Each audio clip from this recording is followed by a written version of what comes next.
The Bible tells us to teach us to number our days, that we may apply our hearts unto wisdom. So today we're working on math.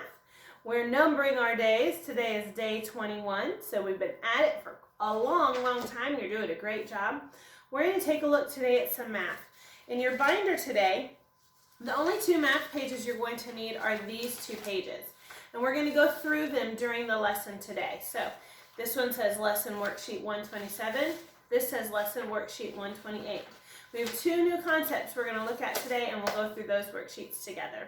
They're fun and easy. You won't have a problem with them. Remember, it's not Wednesday yet, so we're going to make sure that we're not getting into our mystery bag. I'm going to set it aside so you can see our screen here. But tomorrow is going to be exciting when we pull into our mystery bag and see what it's all about. Some of you might already have a guess about it. My son Bo this morning, which is not this morning, which is yesterday morning for you, he guessed what it might have to do with, and maybe some of you could figure it out too. Okay, let's talk about math.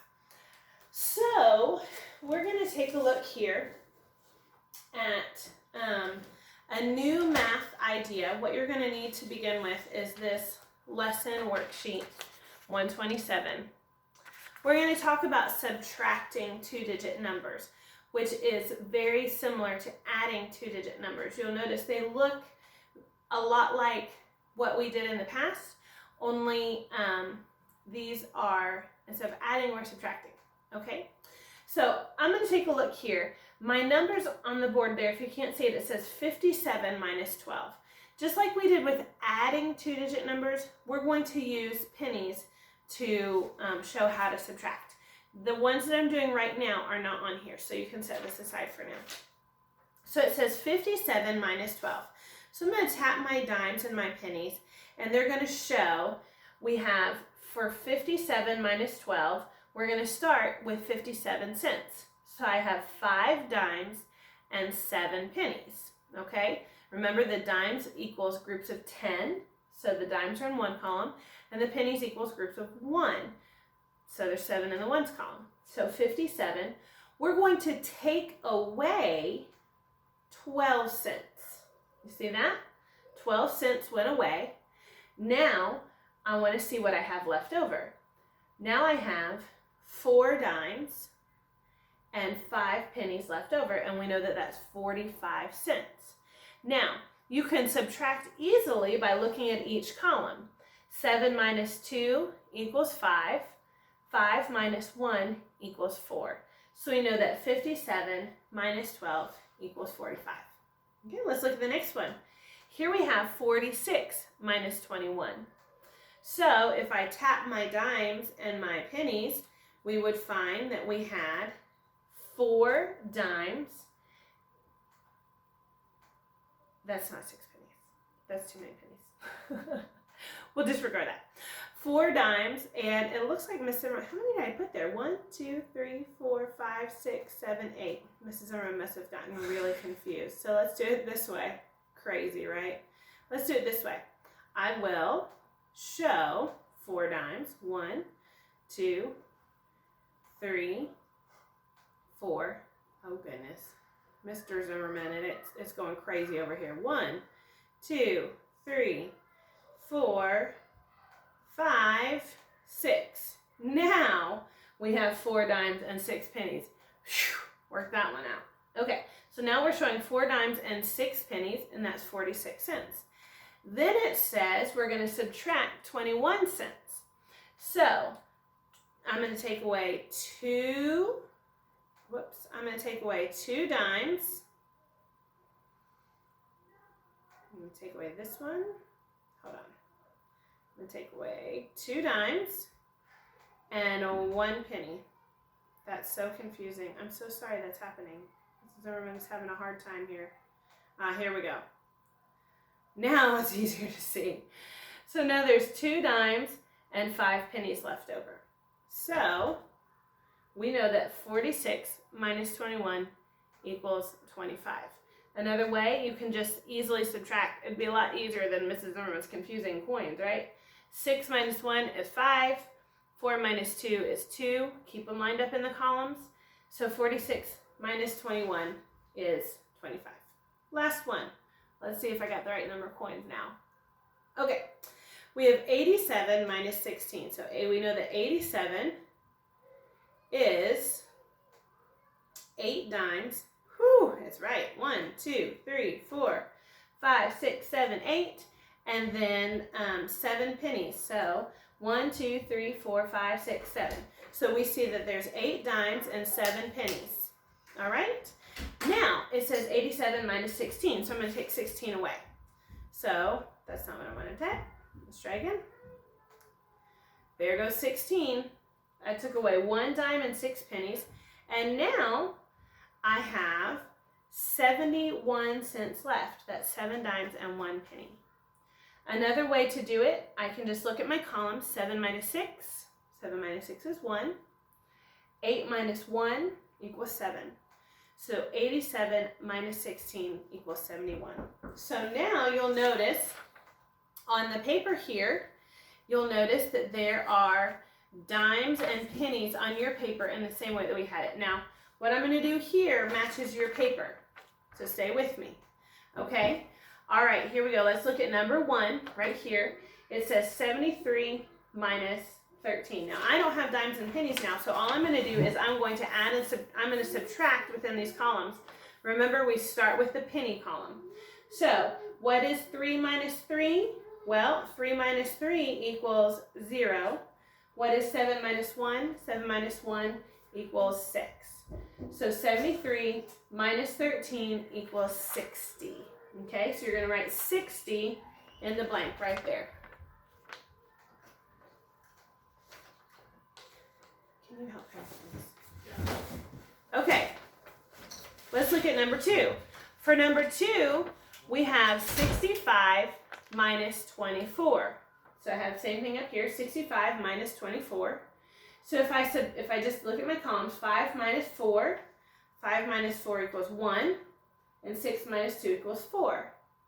So 65 minus 24 equals 41. And that's how it looks on my paper. Okay, you just keep your columns in line. That's all you have to do. Okay, let's go to number 3, down here. Now, number 3, you'll notice it says 49 minus 7. When we have the number 7, that means there's 0 groups of 10s. I even wrote it that way on my paper. 0 groups of 10s. Do you see my 0 next to the 7? And that helps me line up my columns so that I know. 9 minus 7, that's a difference of 2. So 9 minus 7 is 2. 4 minus 0 is 4. So 49 minus 7 is 42. This is just like we did when we added, only we're just subtracting. Okay? So now we have 46 minus 31. Same thing, our columns are lined up. We got a dotted line down the middle. 46 minus 31. Well, we start with our penny side. 6 minus 1 is 5. 4 minus 3 is 1. So 46 minus 31 equals 15. Whoo! Climbing that 2nd grade mountain. You're getting there. It's a hard climb, but you'll get it. Okay, stick with it. This is just like we did when we added 2-digit numbers. Now we're just subtracting. So subtract the ones column or the pennies column first. Okay, now we're going to look at something that's a little bit easier to understand.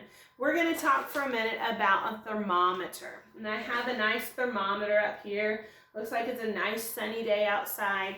You have a paper that looks like this. We're going to start on the A side, looking at our thermometer page. A thermometer is a tool that helps tell the temperature. We're going to talk about how to read a thermometer. When you look at a thermometer, it has some stuff in it. Usually it's mercury or some other kind of chemical that causes, when the temperature goes up, there's a red tube in the middle, and the red rises. As the temperature rises, the red rises, and it shows a warmer or cooler temperature by looking at it. It has markings on the side like this. You might have a thermometer at your house. I'm pretty sure I do not have this type of thermometer at my house. I remember when I was a kid I had one, but that was a long time ago. But you can still find some. Sometimes you could even take a walk in a Walmart when you're allowed to go back to Walmart again. Say, hey, let's go look at the thermometer section. They probably have one that you could look at just inside the package even. That'd be pretty cool.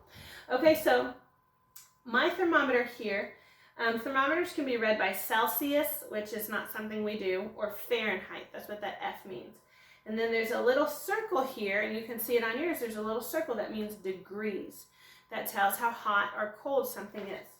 So this thermometer starts at the 0, and there's some lines here. We're going to talk about what type of day it is.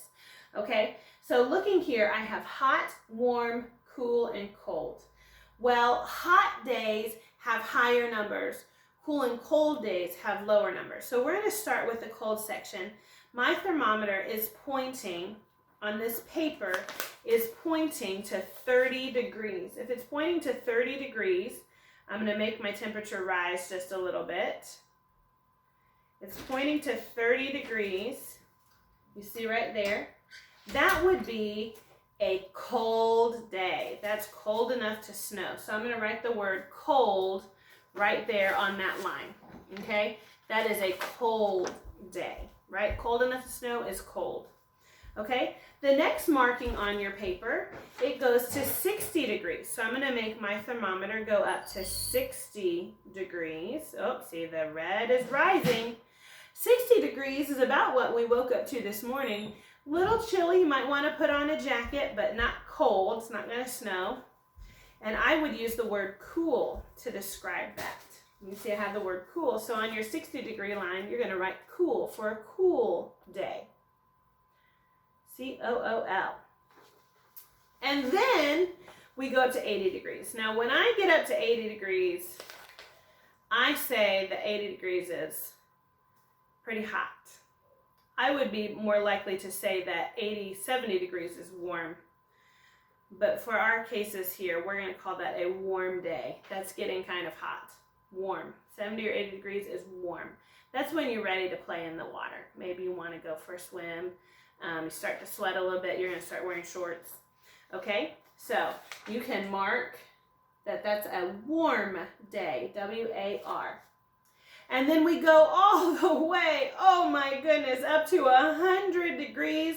We call that hot. That's the kind of day that if you're not swimming outside, you're staying inside because it's hot and you're wearing sunscreen and it's too hot to be outside. That would be a very hot day. So at the top, you would write hot. Over here on the side, there's some examples. It says temperature of our classroom. Well, we're not in our classroom. In my house, it says 72 degrees. Maybe it's something like that. You could ask your mom and dad what the temperature is in your house. You could write it there. Temperature of water from our drinking fountain. You can actually take a thermometer and test water. Maybe you have one at home. Make a meat thermometer that you check your food with, and you could test a glass of water to see the temperature. On the back, we're going to do a little experiment here. This will take just a minute. You're going to use a red crayon, and you can color just the little tube inside your thermometer with the little red spot down there.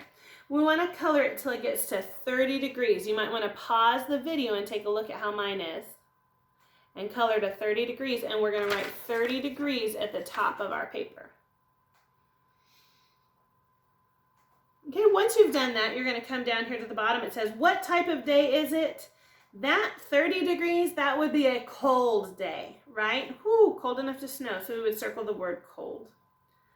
Over here, you're going to color again, only here it tells you what you should color it to.